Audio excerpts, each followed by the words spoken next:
You've heard of Joan of Arc, the teenage girl who led an army against an empire and became one of history's greatest legends. But 300 years before Joan was even born, a 24-year-old medicine woman in California did something remarkably similar. Her name was Toypurina.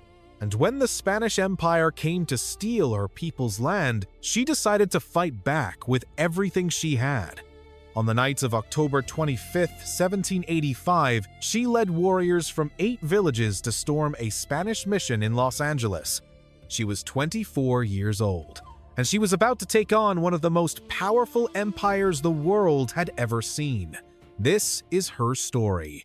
To understand what Toypurina did, we need to go back to 1760, when she was born into the Tongva people of Southern California. The Tongva had lived in the Los Angeles Basin for over 1,000 years. About 5,000 people lived in more than 50 villages.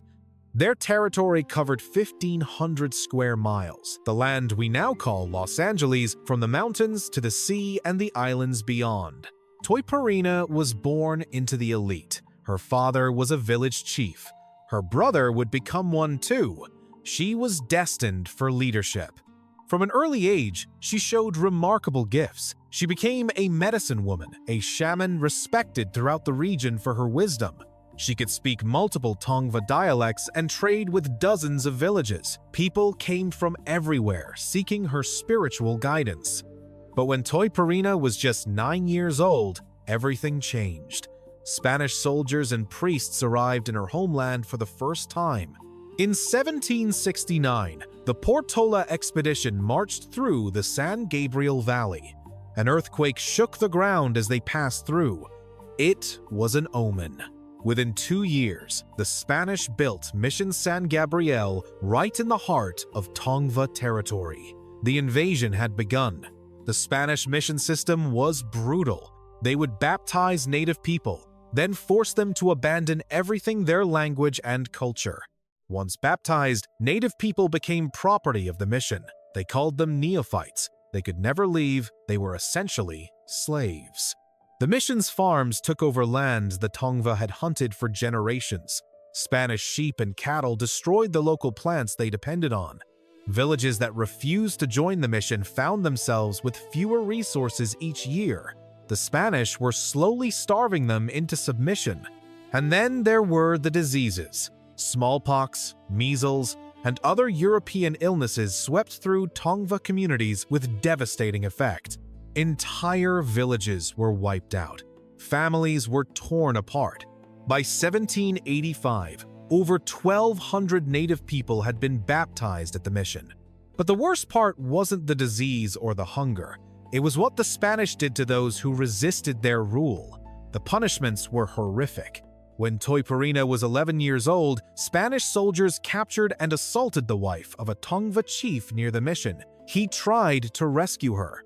The chief and his warriors came with bows and arrows. They were no match for Spanish muskets and steel swords. The soldiers cut him down easily. Then they decapitated him. They put his head on a pike outside the mission for everyone to see. This is what happens to those who resist. Toypurina would have heard about this. The message was clear. Fight us, and you will suffer a fate worse than death. Most people were terrified, but not Toypurina.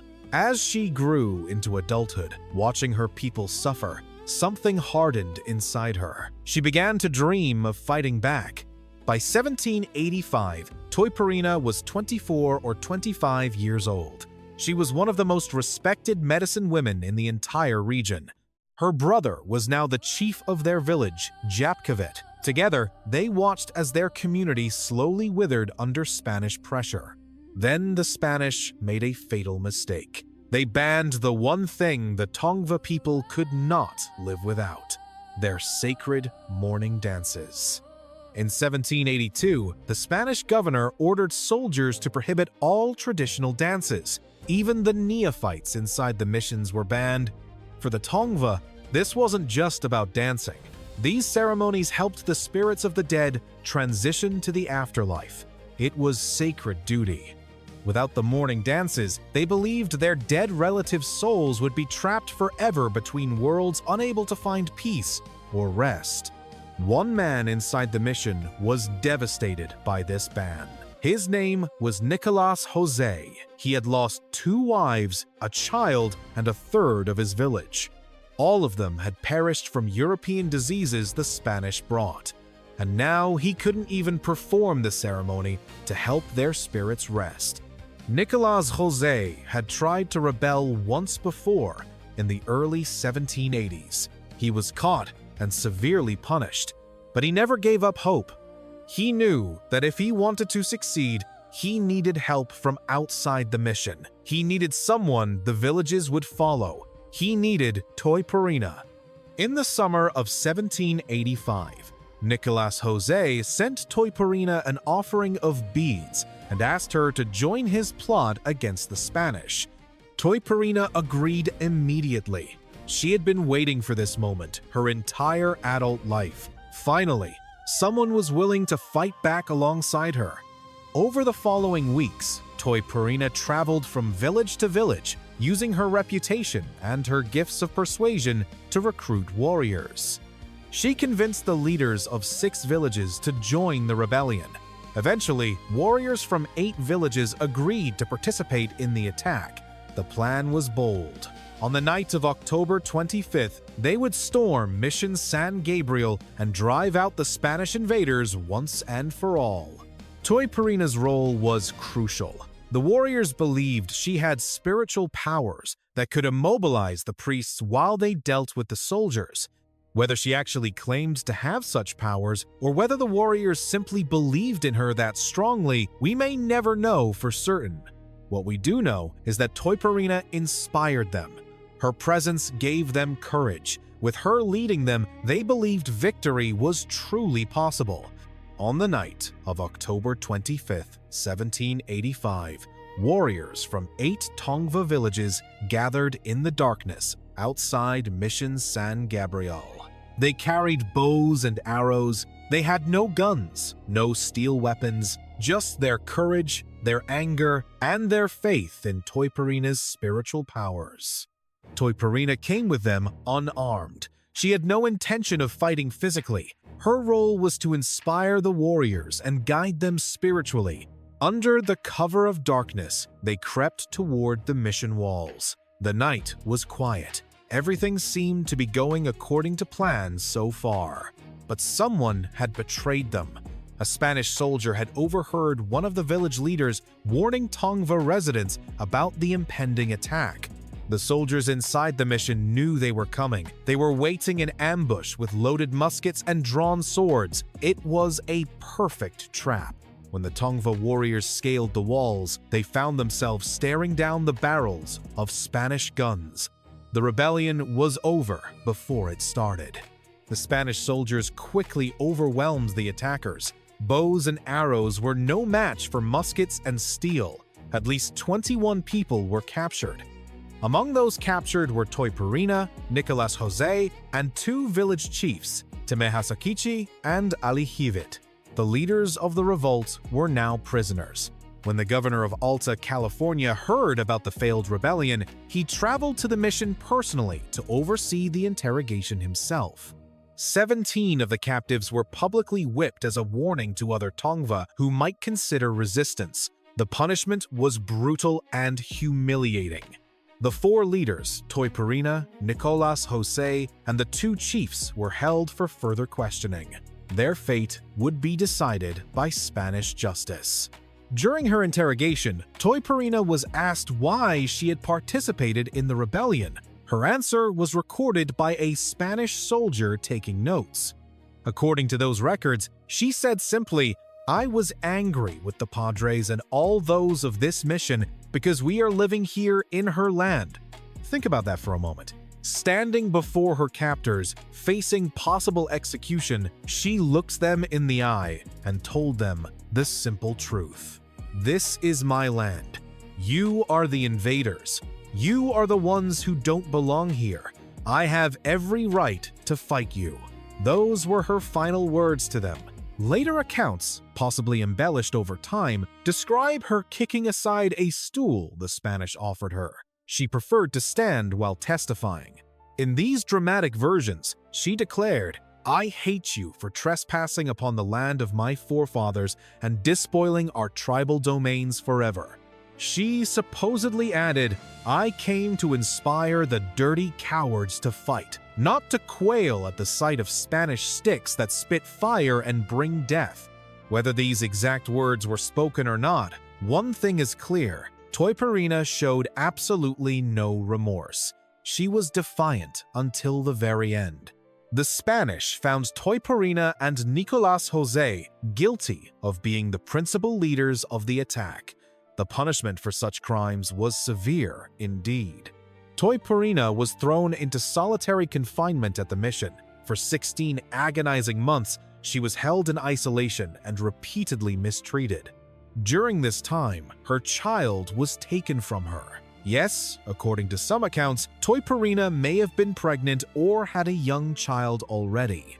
Finally, in 1787, the Spanish made her an offer: convert to Christianity and you will be spared.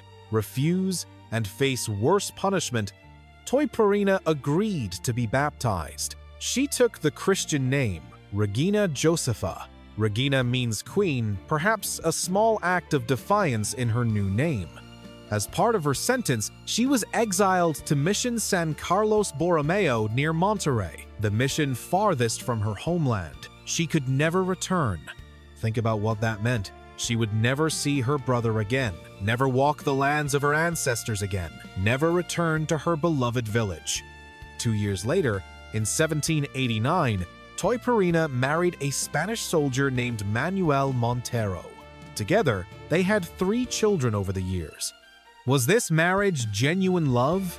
A survival strategy? A way to protect herself from the harsh conditions of mission life? We can only speculate today. What we do know is that on May 22nd, 1799, Toypurina passed away at Mission San Juan Bautista. She was just 39 years old.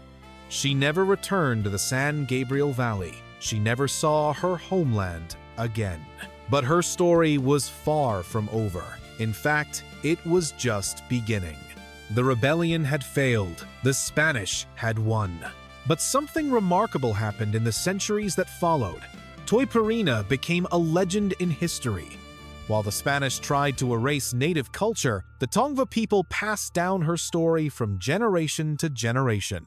They refused to forget her.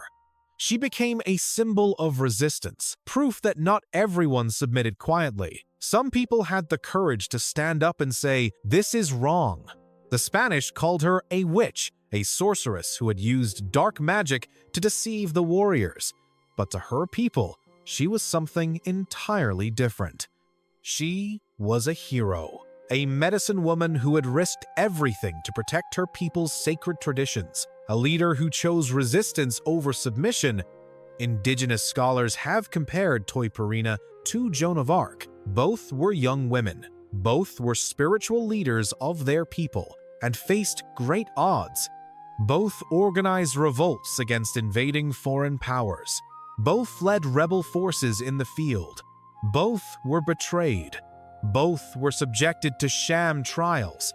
Both suffered tragic ends. But here's the thing, Toypurina came 300 years before Joan of Arc ever picked up a sword in France. Maybe we've been thinking about this backwards. Maybe Joan of Arc should be called France's Toypurina, not the other way around, for all of history. Today, almost 240 years after that fateful night, Toypurina's face stares out from murals across Los Angeles as a lasting tribute. In Boyle Heights, a massive 60 by 20-foot mural at the Ramona Gardens housing project depicts her as the ultimate symbol of strength and resistance. At the Baldwin Park Metrolink station, another monument honors her memory. The word Sunigna, the Tongva name for the area, appears beneath her image. In Pacoima, the Hood Sisters, an all-women artist collective, created another striking mural of Toypurina that has become a local community landmark. At UCLA, Legendary Chicana artist Judy Baca included Toypurina in her mural alongside Angela Davis and Dolores Huerta as one of 3 inspiring women. At the unveiling of that mural, a woman named Desiree Barragan stood watching. She is a direct descendant of Toypurina, still alive in California today. That's right, Toypurina's bloodline continues. Her descendants are alive today and enrolled in the Kish tribe. Her legacy flows through living people. In 2020, something remarkable happened at Mission San Gabriel. The roof was destroyed by arson, sparking renewed discussion about the missions.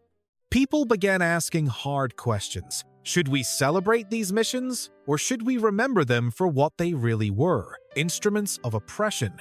And then, in 2022, something even more remarkable happened. A 1-acre site in Altadena was given to the Tongva Taraxat Paxaavsa Conservancy. It marked the first time the Tongva people had possessed any land in Los Angeles County in over 200 years. 2 centuries of loss finally reversed. This is why Toypurina's story matters. It's not just about one failed rebellion on one night in 1785. It's about persistence and memory. The Tongva lost almost everything: their land, their language, their way of life. But they never lost their memory of who they were and are. And at the center of that memory stands Toypurina, the 24-year-old medicine woman who looked at an empire and said, "I will not submit." History is usually written by the victors. The Spanish wrote about her as a dangerous witch who deceived her people with dark magic and evil powers. But the Tongva told a different story. They remembered her as a hero who stood up when everyone else was too afraid to challenge the invaders. 240 years later, her story is being told again. In murals and museums and movies and plays across California and far beyond, every 4th grader in California learns about the missions. But how many learn about the people who resisted them? How many learn about Toypurina? She reminds us that history is complicated, that behind every conquest, there were people who fought back, even when they knew they couldn't win. She reminds us that courage isn't about winning. It's about standing up for what you believe in, even when the odds are impossibly stacked against you.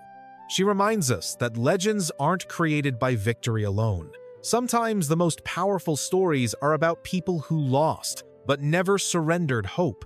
Toypurina lost her battle against the Spanish Empire, but she won something far more important in the end, a place in history that can never be erased. Almost 240 years later, her descendants still walk the streets of Los Angeles. Her face still stares down from murals across the city. And now, after watching this video, you know her name too. You know her story. You know what she sacrificed, and you won't soon forget it. If this story moved you, hit that subscribe button right now. There are so many more forgotten heroes waiting to be discovered and shared with you. And let me know in the comments, had you ever heard of Toypurina before watching this video? I'll see you in the next one. Thanks for watching today.